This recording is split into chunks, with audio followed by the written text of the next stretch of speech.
পরেশ পাল খুনি, আমি বলছি। এবং তৃণমূলের যত নেতা আছে এরা প্রত্যেক কটা 8টা 10টা 15টা করে মার্ডার করেছে। এই অভিজিৎ সরকারকে তার মায়ের সামনে থেতলে মেরেছে তৃণমূলের যেগুলো আছে ওখানে। এর সঙ্গে ওই আইসি, ওই পুলিশের আইসি শুভজিৎ সেন এখন বর্তমানে অ্যাসিস্ট্যান্ট কমিশনার হয়েছে বলে শুনেছি, এটা জড়িয়ে, এটাও ডাইরেক্ট ইনভলভ কলকাতা পুলিশের। তারপরে প্রমোশন হয়েছে। অভিজিৎ সরকারকে মার্ডার করার জন্য এগুলো হয়েছে। অভিজিৎ সরকারকে ধরে ধরে এই যে আজকে এর নামটা এসেছে, এখনো ওর দাদা যে অভিযোগ করছে যে পুলিশ অফিসারগুলোর নাম আসেনি, তারা অ্যাক্টিভ ইনভলভ। বাজে কথা বললে হবে নাকি এটা? এবং শুধু এটা অভিজিৎ সরকার বলে একজন নয়, 2021 সালে ভোটে জেতার পর সারা রাজ্য জুড়ে তৃণমূল চালিয়েছিল এই ধরনের কাণ্ড। মহিলাদের রেপ করেছে, বাড়ির লোককে পাশে বসিয়ে দেখাচ্ছে যে তাকে মারা হচ্ছে এবং রেপ করে, সারা রাজ্য জুড়ে চলেছিল। লোকে ভুলে যাবে যে পরিবারগুলো। বিশ্বজিৎ সরকার একমাত্র, আমি তাকে ওই জন্য বারবার হ্যাটস অফ জানাচ্ছি, যে দীর্ঘ 5 বছর ধরে লড়াই করে আজকে এটা বার করেছে। পরেশ পাল ডাইরেক্ট জড়িত। তারপরেও তো মানে এই ঘটনাগুলো একেবারে ধামাচাপাই পড়ে গেছে। ধামাচাপা পড়ে গেছে কেন? ধামাচাপা দিয়ে দিয়েছে। পরিবারগুলো ভয়ের চোটে উঠে দাঁড়াতে পারেনি, মেরুদণ্ড ছিল না। ভয়ের একটা মায়ের সামনে যদি তার ছেলেকে বা মেয়েকে গলা কেটে মেরে দেওয়া, সে কতদিন লড়াইটা করবে? 2021 সালের ঘটনা, পোস্ট পোল ভায়োলেন্স যদি হয়, মিনিমাম সারা রাজ্যে 10,000-এর ওপরে হয়েছে মার্ডার কাম রেপ। 10,000 সংখ্যাটা আমি আপনাকে বলছি। কোনো কিচ্ছু হয়নি। সিবিআই কি সিবিআই করেনি, এটা একটা ঘটনা, কিন্তু এত সংখ্যায় হয়েছে যে সিবিআইয়েরই সেই ইনফ্রাস্ট্রাকচার নেই। বিশ্বজিৎ সরকার আলাদাভাবে লড়াই করে বার করেছে। এ লড়াই কে দিতে পারবে? সে নিজেও আইন আদালত বোঝে দীর্ঘদিন। আমার তো একটা টাইমে বিশ্বজিতের মামলা করেছিলাম শুরুর দিকে, করতে গিয়ে আমার রীতিমতো ভয়, ওকে না মার্ডার করে দেয়। এবং ও মার্ডার হলে ওইগুলোই মার্ডার করবে, আর কেউ মার্ডার করবে না। এবং এখানে পুলিশের অ্যাক্টিভ পার্টিসিপেশন আছে। আমি বলছি আপনাকে, ওর দাদা যে পুলিশ অফিসারগুলোর নাম বলছে, একদম ডাইরেক্ট ইনভলভমেন্ট আছে ওই পুলিশ অফিসারগুলো। দম থাকে আমায় কিছু করে দেখার। তারপরে রাজ্যে আরো এরকম আরজি করার কসবা এগুলো ঘটে চলেছে। এটার জন্য মানুষকে রাস্তায় নেমে সংগ্রাম করতে হবে। এইভাবে করলে হবে না। আজকে বিশ্বজিতের একা স্ট্যামিনা আছে মানে বিশ্বজিতের 3 কুলে কেউ নেই ওর মা ছাড়া। বিশ্বজিৎ সরকারের ওর মা ছাড়া কেউ 3 কুলো বিয়ে থা করেনি। ওকে টাকা দিয়ে কেনা যাবে না, ভয় দেখিয়ে কেনা যাবে না, মেরে কেনা যাবে না। ও দাঁতে দাঁত কামড়ে লড়েছে। এবং এই লড়াইটাকে আমি সারা পশ্চিমবাংলার মানুষের কাছে জানাতে চাই যে আপনাদেরও এইভাবেই লড়তে হবে। এই যে আমাদের কাছে যারা আসে বা আমরা যারা লড়ছি, আমাদের কোনো ভয় নেই,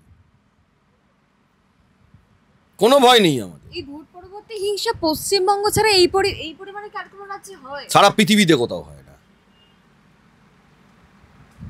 আপনি চিন্তা করতে পারছেন, মায়ের সামনে তার ছেলেকে ইঁট দিয়ে থেতলে মেরেছিল।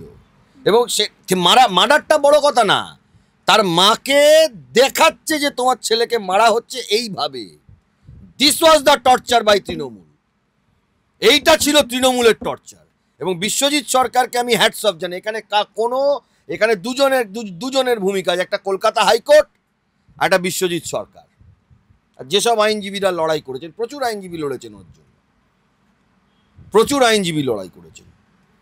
বিজেপি যারা নেতৃত্ব রয়েছে তাদেরও অনেক আইনজীবীরা যারা লড়াই করেছেন, প্রফেশনাল আইনজীবীরা লড়াই করেছেন, বিনা পয়সায়ও লড়াই করেছেন বিশ্বজিতের জন্য। এটা অস্বীকার করার কোনো জায়গা নেই। এগুলো কোথাও গিয়ে প্রশ্রয় পেয়েছে বলে আজকে আমরা একটা আরজি করা একটা কসবা দেখছি। এগুলো প্রশ্রয় কি? এগুলো অনুপ্রেরণা।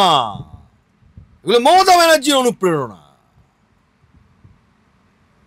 বিশ্বজিতের থেকে যখন আমি শুনেছিলাম ওর বাইকে কিভাবে মার্ডার করা হয়েছে, শুধু বিশ্বজিৎ একা নয়, ওই সময় সারা রাজ্য জুড়ে হয়েছে।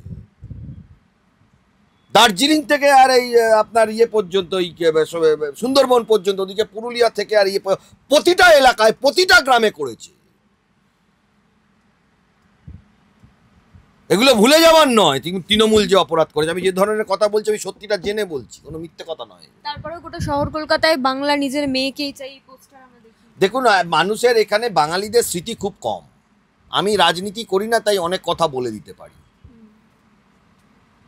আমি অ্যাক্টিভ রাস্তায় নেমে সেই রকম সাথে, হ্যাঁ, কিছু অর্গানাইজেশনের সাথে যুক্ত। হ্যাঁ, আমি এই শাসক দলের বিরোধিতা করি, এটা ঘটনা। এই বর্তমান শাসক দলের বিরোধিতা করি, এটা ঘটনা। অন্য কোনো রাজনৈতিক দলকে এদের মতন নোংরা আর এদের মতো নিয়ে পাবেন না। এরা যে ভাষা বোঝে, এদেরকে সেই ভাষা, এদের আইনের ভাষাই বোঝে না, এদেরকে কি আপনি বোঝাতে যাবেন? এই পরেশ পালের নামে চার্জশিট হয়েছে, মানুষ জেনেছে, লড়াইটা ওর ভাই দিয়েছে। এই পরেশ পাল আইন বোঝে না আদালত বোঝে? এই তৃণমূলের যেগুলো আছে এরা আইন আদালত বোঝে? এরা আইনের কিছু বোঝে? এরা এগুলো মানেই না। এরা এই অপরাধগুলো করে এবং তারপরে তো বাজারে একেবারে খুলেই ঘুরে বেড়ায়। বাজারে খুলে ঘুরে বেড়ায় তো। তার জন্য যে পরিবারগুলো এত ভয় পেয়ে বসে থাকে, ঘুমন্ত বাঙালি ঘুমিয়ে আছে। যখন নিজের পরিবারের ওপর, প্রত্যেকটা পরিবার, আজকে আপনি দেখুন, আজকে কেউ কার পরিবারে তার মেয়েকে রাতে রাস্তায় ছাড়তে পারবে না। আবার ডায়লগ দিচ্ছে পুলিশ কি করবে, নিজেদের বন্ধুদের মধ্যে এই হয়ে, আরে ভাই, সে তো বাইরের ছেলে, সে কলেজে ঢোকে কি করে? পাস করে বেরিয়ে যাওয়া ছেলে কলেজে ঢোকে কি করে? তার নাম গোটা এবং এটা শুধু ওই সাউথ ক্যালকাটা ল কলেজ নয়, কসবা কাণ্ড নয়, সারা পশ্চিম বাংলাতে যতগুলো কলেজ আছে, যতগুলো সরকারি ইউনিভার্সিটি আছে, আমি প্রাইভেটগুলোর কথা বলছি, প্রত্যেকটা জায়গায় এক জিনিস হয়, অ্যাডমিশনের নাম করে তৃণমূল টাকা নেয়। যেই ছেলেটা সেমিস্টারে ফেল করেছে, 500-র মধ্যে 155 পেয়েছিল, সে কি করে আইন মানে ওকালতি প্র্যাকটিস করতে পারে? আরে এগুলো টাকা দিয়ে ঢোকা পাবে, একে কোনোদিন কোর্টে আপনি দেখেছেন? এগুলো টাকা দিয়ে ঢোকা পাবে। 5 বার ফেল করে আবার ঢোকে এরা। First year, second year, third year fail, আবার ফার্স্ট ইয়ারে অ্যাডমিশন নেয়। এদের তোলাবাজি করে চলে। আর তৃণমূলের নেতাগুলো এদেরকে বসে, একটা ভালো স্টুডেন্টকে বসাতে পারবে না, তো পাস করে কেরিয়ার নিয়ে দৌড়বে। এটা তো তার মানে এই মনোজিদের মতন যারা বলে যে নিজেদেরকে আইনজীবী, এটা তো আইনজীবীদেরই অপমান। এটা শুধু তাই নয়, এটা তো সারা পশ্চিম, আজকে আপনি মেডিকেল কলেজ বলুন, ল কলেজ বলুন, ইঞ্জিনিয়ার, যতগুলো গভর্নমেন্টের কলেজ আছে দেখুন, প্রত্যেকটা জায়গায় এভরিডে হয়ে যাচ্ছে। একটা দুটো তিনটে ঘটনা মিডিয়ায় আসে।